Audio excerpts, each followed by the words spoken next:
1,00,000 രൂപയ്ക്ക് എന്തൊക്കെ തരത്തിൽ പി സി ബിൽഡ് ചെയ്യാമെന്നാണ് പറയുന്നത്. അതായത് നമുക്ക് 3 തരത്തിൽ പി സി ബിൽഡ് ചെയ്യാതെ. ഒന്നെന്ന് പറയുന്നത് നമുക്ക് ഇൻ്റൽ ബിൽഡാണ്, പി സി മാത്രമാണ്. രണ്ടെന്ന് പറയുന്നത് AMD ബിൽഡാണ്, അതും പി സി മാത്രമാണ്.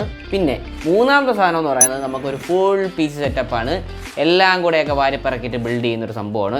അപ്പോൾ ഞാൻ 3 ഓപ്ഷൻസ് പറയും. അപ്പോൾ നമ്മൾ ആദ്യത്തെ സെറ്റപ്പ് എന്ന് പറയുന്നത് ഇൻ്റൽ ബിൽഡാണ് ഞാൻ പറയുന്നത്. കാര്യം ഇതാണ് എനിക്ക് ഏറ്റവും മുതലായത്, വെർത്ത് ആയിട്ടുള്ള ഒരു ഐറ്റം തോന്നിയത്. ഫുൾ പീസ് സെറ്റപ്പ് ബിൽഡ് ചെയ്താലും വലിയ കുഴപ്പമില്ല. പിന്നെ ഞാൻ AMDയോട് അത്ര സപ്പോർട്ട് ചെയ്യുന്നില്ല, കാര്യം അത്രയും പൈസയ്ക്ക് അത് കൊള്ളാമോ എന്ന് വെച്ച് കഴിഞ്ഞാൽ അതൊരു ഫ്യൂച്ചർ പ്രൂഫായിട്ട് ഉള്ള ബിൽഡാണ് നോക്കുകയാണെങ്കിൽ അതിലോട്ട് പോവാം.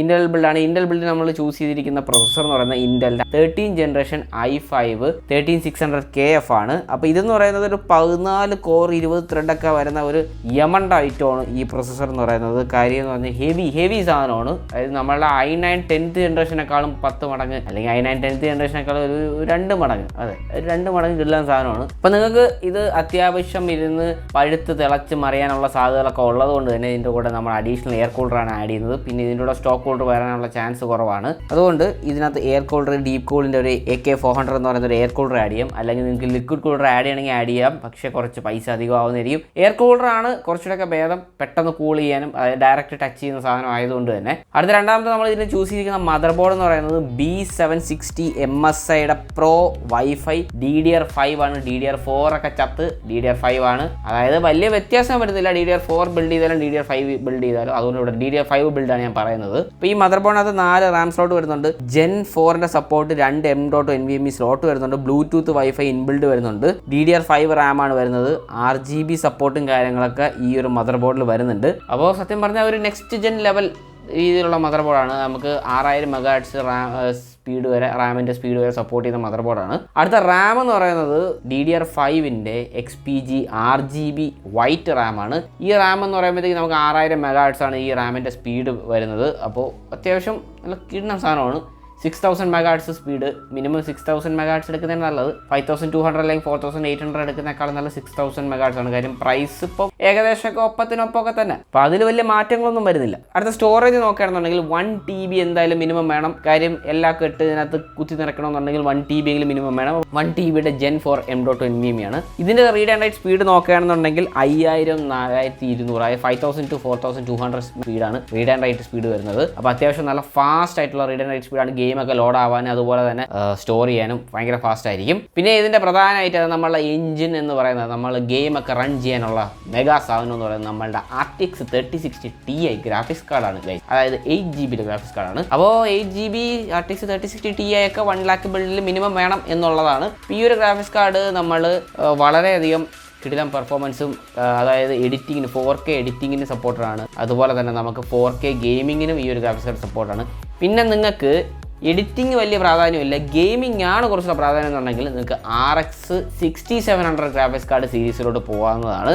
അപ്പോൾ അത് കുറച്ചുകൂടെയൊക്കെ FPS വരുന്നതായിരിക്കും ഗെയിമിങ്ങിൽ.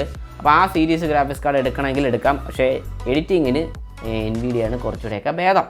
അതുകൊണ്ട് NVIDIA പോകുന്നതിനെ ഞാൻ പറയത്തുള്ളൂ. പിന്നെ നിങ്ങൾക്ക് മിനിമം ഒരു 650 വാട്ടിൻ്റെ 80+ ബ്രോൺസ് പവർ സപ്ലൈ എന്തായാലും വേണം, അല്ലെങ്കിൽ സിസ്റ്റം താങ്ങൂല. അപ്പോൾ അത്രയും കറണ്ട് വലിക്കാനുള്ള ശേഷി നമ്മളെ പവർ സപ്ലൈക്ക് കൊടുക്കണേ. 650 എടുക്കുക, അതും 80+ എടുക്കുക. പിന്നെ ക്യാബിനറ്റ് എന്ന് പറയുന്നത് ആൻറ്റി സ്പോർട്സിന് ICE 280 TG എന്ന് പറയുന്ന ഒരു ക്യാബിനറ്റ് ഉണ്ട്. ആൻറ്റി സ്പോർട്സ് ക്യാബിനറ്റ് ആണ്. പിന്നെ ഈ ക്യാബിനറ്റ് വൈറ്റ് ആണ്. ഇതൊരു മെഗാ യമണ്ടൻ ഐറ്റമാണ് ഈ ഒരു PC ബിൽഡ് എന്ന് പറയുന്നത്. പിന്നെ ഇതേ ബഡ്ജറ്റിൽ തന്നെ നിങ്ങൾക്ക് AMD ബിൽഡ് ചെയ്യാം. അപ്പോൾ AMD ബിൽഡ് ചെയ്ത് എന്താണ് പ്രത്യേകത എന്ന് വെച്ച് കഴിഞ്ഞാൽ അത് ഇപ്പോഴേ പറയാം. നിങ്ങൾക്ക് ഫ്യൂച്ചർ അപ്ഗ്രേഡബിലിറ്റി, ഇപ്പോഴത്തെ AMD ഈ ഒരു ജനറേഷൻ പ്രൊസസ്സർ, അതായത് ഈ ഒരു 7000 സീരീസ് പ്രൊസസ്സറിൽ നിന്ന് നിങ്ങൾക്ക് 8000 സീരീസിലോട്ട് പോകണമെന്നുണ്ടെങ്കിൽ നിങ്ങൾക്ക് മദർ ബോർഡ് അപ്ഗ്രേഡ് ചെയ്യേണ്ട ആവശ്യം വരുന്നില്ല. അതായത് അവരിനി ഈ ഒരു AM5 സോക്കറ്റിൽ തന്നെയായിരിക്കും കുറേ ആൾ നിന്ന് കളിക്കുക. അപ്പോൾ നിങ്ങൾക്ക് AM5 സോക്കറ്റിൽ നിന്നുകൊണ്ട് കുറേ നാൾ അപ്ഗ്രേഡ് ചെയ്ത് പോകാനുള്ള ഒരു ഓപ്പർച്യൂണിറ്റി നിങ്ങൾക്ക് AMD എപ്പോഴും തരുന്നതാണ്. പക്ഷേ പെർഫോമൻസ് വൈസ് നമ്മൾ ഇൻ്റലായിരിക്കും കുറച്ച് മുന്നിൽ. AMD മോശമൊന്നുമല്ലേ, പൊളി തന്നെയാണ്. പക്ഷേ ഇപ്പോഴത്തെ ഈ ഒരു ബിൽഡിൽ കമ്പാരിസൺ വെച്ച് നോക്കി കഴിഞ്ഞാൽ ഇൻ്റലാണ് കുറച്ച് ഭേദം. അപ്പോൾ നിങ്ങൾക്ക് AMD ബിൽഡിൽ വളരെ കുറച്ച് ഐറ്റംസ് മാത്രം മാറ്റിയത്. പ്രൊസസ്സർ എന്ന് പറയുന്നത് AMDയുടെ Ryzen 5 7600X ആണ്. ഇതൊരു 6 കോർ 12 ത്രെഡ് പ്രൊസസ്സറാണ്. മറ്റത് 6 കോർ ഒന്നും അല്ലായിരുന്നു, മറ്റത് ഹെവി സാധനമായിരുന്നു. അതാണ് വ്യത്യാസം. അപ്പോൾ ഇത് വെറും 6 കോർ 12 ത്രെഡ് ആണ്. പിന്നെ നിങ്ങൾക്ക് എന്തായാലും എയർ കൂളർ അല്ലെങ്കിൽ ഒരു ലിക്വിഡ് കൂളർ ആഡ് ചെയ്തേ പറ്റുള്ളൂ. ടീപ് കൂൾ AK400 എന്ന് പറയുന്ന ഒരു എയർ കൂളർ കൂടെ ഇതിനകത്ത് ആഡ് ചെയ്യും. സെയിം ഐറ്റം തന്നെയാണ്. പിന്നെ ബോർഡ് എന്ന് പറയുന്നത് നിങ്ങൾക്ക് ASRockന്റെ B650 ബോർഡ് ചൂസ് ചെയ്യുന്നതാണ്.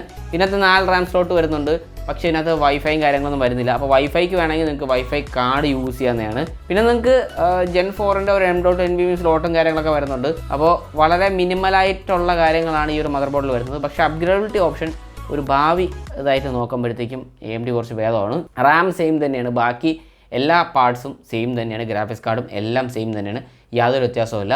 നിങ്ങൾക്ക് AMD ബിൽഡ് ചെയ്യണമെങ്കിൽ ബിൽഡ് ചെയ്യാം. പിന്നെ അടുത്തത് ലാസ്റ്റ് ഫൈനലി എന്ന് പറയുന്നത് ഒരു ഫുൾ പീസ് സെറ്റപ്പാണ്. എല്ലാം കൂടെ വാരിയിട്ടുള്ളൊരു മെഗാ ഐറ്റം ഉണ്ട്. അതായത് നമ്മളുടെ കീബോർഡ്, മൗസ്, മോണിറ്റർ എല്ലാം ചപ്പും ചവറോടെ വാരിയിട്ടുള്ള ബിൽഡാണ്. പ്രോസസ്സർ എന്ന് പറയുന്നത് ഇൻ്റലിൻ്റെ 13 ജനറേഷൻ തന്നെയാണ്, 13400F എന്ന് പറയുന്നൊരു പ്രൊസസ്സറാണ്. ഇതൊരു 6 കോർ 12 ത്രെഡ് പ്രൊസസ്സറാണ്. അപ്പോൾ അത്യാവശ്യം നല്ല കുഴപ്പമില്ലാത്ത പ്രൊസസ്സറാണ്. ഈ ഒരു പ്രൊസസ്സറിൻ്റെ കൂടെ തന്നെ നമുക്ക് സ്റ്റോക്ക് കൂളർ കിട്ടുന്നുണ്ട്. സ്റ്റോക്ക് കൂളറിൻ്റെ ആവശ്യമൊക്കെ വരത്തുള്ളൂ, വലിയ ഹീറ്റിംഗ് ഇഷ്യൂ ഒന്നും വരാൻ പോകുന്നില്ല F സീരീസ് പ്രൊസസ്സർ ആയതുകൊണ്ട്. അടുത്തത് ഇതിനകത്ത് യൂസ് ചെയ്യാൻ പോകുന്ന മദർ ബോർഡ് എന്ന് പറയുന്നത് B660 MSIയുടെ മദർ ബോർഡാണ്. MSI Pro വൈഫൈ മദർ ബോർഡാണ്. ഇത് DDR4 ആണ്, DDR5 അല്ല. പക്ഷേ നമുക്ക് ഈ ഒരു മദർ ബോർഡിനകത്ത് 4 RAM സ്ലോട്ട് വരുന്നുണ്ട്, Gen 4ൻ്റെ 2 M.NB സ്ലോട്ട് വരുന്നുണ്ട്, വൈഫൈ വരുന്നുണ്ട്, RGB സപ്പോർട്ട് വരുന്നുണ്ട്. എല്ലാ മെഗാ ഫീച്ചേഴ്സും കൊണ്ടേ നല്ല കിടിലം ഐറ്റമാണ് ഈ മദർ ബോർഡ്. പിന്നെ റാം എന്ന് പറയുന്നത് XPG-A 16 GB 3200 MHz റാമാണ് ഇവിടെ ചൂസ് ചെയ്തിരിക്കുന്നത്. അപ്പോൾ ഈ റാം 6 GB ഒന്നുമല്ല. പിന്നെ അടുത്ത സ്റ്റോറേജിന് എന്ന് പറയുന്നത് ക്രൂഷ്യലിൻ്റെ P3 എന്ന് പറയുന്ന 1 TB M.2 ആണ് ഇവിടെയും ചൂസ് ചെയ്തിരിക്കുന്നത്. 1 TB ആണ്. പക്ഷേ ഇത് Gen 4 അല്ല, ഒരു Gen 3 സാധനമാണ്. അതുകൊണ്ട് തന്നെ ഇതിൻ്റെ റീഡ് ആൻഡ് റൈറ്റ് സ്പീഡ് നോക്കുകയാണെന്നുണ്ടെങ്കിൽ 3500 3000 ഉണ്ട്. Gen 3ക്ക് 3500 3000 കൊണ്ടേ അതിൻ്റെ ആവശ്യമുള്ളൂ. 3 GB അതിന് മുകളിലല്ലേ, ഇതൊക്കെ മതി, പറക്കും. Gen 4 തന്നെ എടുക്കണമെന്ന് യാതൊരു നിർബന്ധവും ഇല്ല, പോളി ഐറ്റമാണ്. പിന്നെ ബാക്കി ഇതിനകത്ത് വരുന്ന ഐറ്റംസ് എല്ലാം സെയിം തന്നെയാണ്. അതായത് 650 വാട്ടിൻ്റെ power supply, graphics card RTX 3060 Ti തന്നെയാണ്. ക്യാബിനറ്റ് നിങ്ങളുടെ ചോയ്സാണ്, നിങ്ങൾക്ക് ഏത് വേണോ ഇട്ട് ബാക്കി കളർ കത്താത്തയോ ഫാനൊക്കെ വാരിയിടാവുന്നതാണ്. അപ്പോൾ ഗ്രാഫിക്സ് കാർഡ് ഞാൻ 2 ഓപ്ഷൻസ് കൊണ്ടുവരുന്നത്, ഒന്ന് AMD അതുപോലെ തന്നെ NVIDIA RX 6700 അല്ലെങ്കിൽ RTX 3060 Ti എടുക്കുക. അപ്പോൾ ഇത് രണ്ടും 1 lakh ബിൽഡിൽ മിനിമം ഈ 2 എടുത്താലേ ഒരു വെർത്ത് വരത്തുള്ളൂ, അതായത് മോതലാവത്തുള്ളൂ നമുക്ക് ആ ഒരു ഗ്രാഫിക്സ് കാർഡ് എടുത്തു കഴിഞ്ഞാൽ. അപ്പോൾ അടുത്തത് ഇതിനകത്ത് മോണിറ്റർ വേണ്ടതെന്ന് പറയുന്നത് നമുക്ക് 165 Hz LGയുടെ IPS പാനൽ വരുന്ന 27 ഇഞ്ചിൻ്റെ മോണിറ്ററാണ്. അപ്പം LG എപ്പോഴും നാനോ IPS ടെക്നോളജി ആയതുകൊണ്ട് തന്നെ നമുക്ക് വളരെ ആക്യുറേറ്റ് ആയിട്ടുള്ള കളേഴ്സ് കിട്ടും. എഡിറ്റിങ്ങിന് നല്ല പൊളപ്പനായിട്ടുള്ള കളേഴ്സ് ആയിരിക്കും തരുന്നത്. നമുക്ക് കറക്റ്റായിട്ട് മാച്ച് ചെയ്തെടുക്കാനൊക്കെ പറ്റും. അതുപോലെ തന്നെ നമുക്ക് ഗെയിമിങ്ങിൽ നല്ല കിടിലം പെർഫോമൻസ് കിട്ടാനായിട്ട് 165 Hz റീഫ്രഷ് റേറ്റും കിട്ടുന്നുണ്ട്. പിന്നെ അപ്പോൾ നിങ്ങൾക്ക് വേണമെങ്കിൽ വേറെ ഓപ്ഷൻസ് ഉണ്ട്. ഏസറിൻ്റെ നൈട്രോ BG240YS എന്ന് പറയുന്ന 270YS എന്ന് പറയുന്ന മോണിറ്റർ കിട്ടും ഈ ഒരു പ്രൈസ് റേഞ്ചിൽ തന്നെ. അപ്പോൾ ഇതാണ് നമ്മളുടെ 1 lakhലുള്ള വരുന്ന 3 ബിൽഡ്. അപ്പോൾ ഇതിലേത് വേണമെന്നുള്ളത് നുള്ളിപ്പറക്കി നിങ്ങൾ എടുക്കുക, നിങ്ങളുടെ ചോയ്സാണ്. അപ്പോൾ ഇന്നത്തെ വീഡിയോ തിരക്കുകളുടെ അപ്പോൾ വേറെ എന്തെങ്കിലുമൊക്കെ വരികയാണെങ്കിൽ അടുത്ത വീഡിയോ കാണാൻ. അതുവരത്തേക്കും